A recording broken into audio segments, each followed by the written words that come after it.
Yo guys, what is going on? Insanity coming back at you today with another Destiny 2 video, and man, this is some of the biggest information that I've been waiting to bring to you guys for the longest time. Pretty much since the Curse of Osiris DLC launched and everyone had a complete outrage saying that it is by far the worst expansion that Bungie's ever put out when it comes to content, and how it should have been something that should have been included with the game to begin with, or just a free little update, because we all know trying to run around on Mercury was a complete joke anyway, not to mention that randomized Infinite Forest wasn't up to par with what everyone was hoping for. So how did they get back on the bandwagon, and how did they get back into the community's graces? Well, let's go ahead and talk a little bit about what they have planned for Season 3 and beyond. So, starting off, when does Season 3 begin?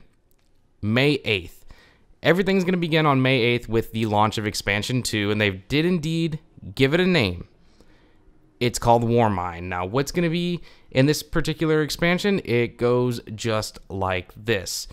There's seasonal Crucible rankings, there's private matches, there's a vault space increase, there's multiple emotes for your little selection on your characters, so you're not having to run around with just one that you can select from, which is actually pretty darn exciting. Exotic weapon masterworks are finally going to be made their way into your inventory as well. Seasonal vendor progression, which is actually pretty cool to try and get different things from your vendors depending on what you do on each planet, which is awesome. Exotic weapon sandbox changes, so similar to what we just had with all the legendaries and everything, that's going to roll on over to our exotics. Heroic strike modifiers are going to be making their way into Season 3 with the expansion number 2 on May 8th. And Nightfall challenge cards are also going to be introduced in the beginning of Season 3. But that's not all. We're going into even further information. As we go further into summer, you can expect a new seasonal event to be hitting in the summertime. Maybe we'll get that Summer Racing League coming back. We really don't know what's going to be happening, but we'll have to stay tuned and figure out more information on that. Faction rallies improvements are going to be hitting. Bounties are going to be coming out. PC clan chat's going to be happening, and exotic armor sandbox changes are also going to be hitting the game as well. But they didn't want to stop there. They were like, you know what, guys? We know that you guys want this game to become the hobby that it once was. So let's go ahead and talk a little bit further. Let's go into September. Let's talk about Season 4.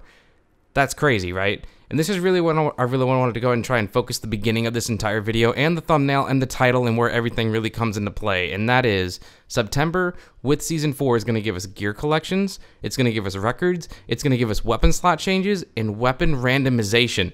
Boom. There you go.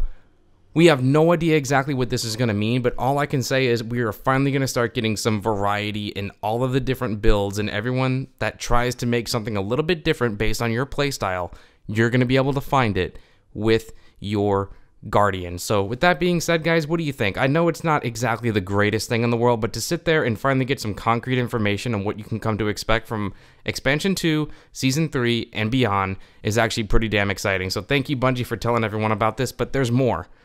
What if I told you that they made another announcement, that we can finally get some brand spanking new information about what's to come in Expansion 2 and Season 3? Well, you have an opportunity.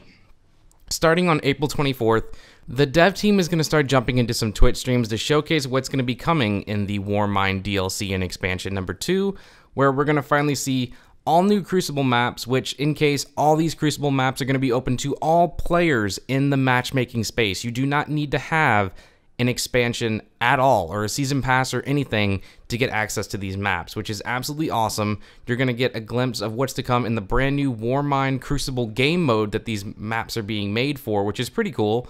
It's always nice to get an additional mode added into that player space, which I'm pretty excited to see what happens with that.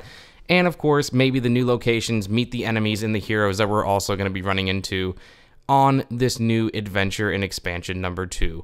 Anyways, guys, what do you guys think? I know this is a lot of information and it's a lot of stuff to try and take in all at once, but I'm just really excited to know that Destiny 2 is finally getting some stuff that we've been waiting for so long. Anyways, sign off in the comments down below. What do you think? Is it still a dead game? Are you excited for all the new changes and updates that are coming?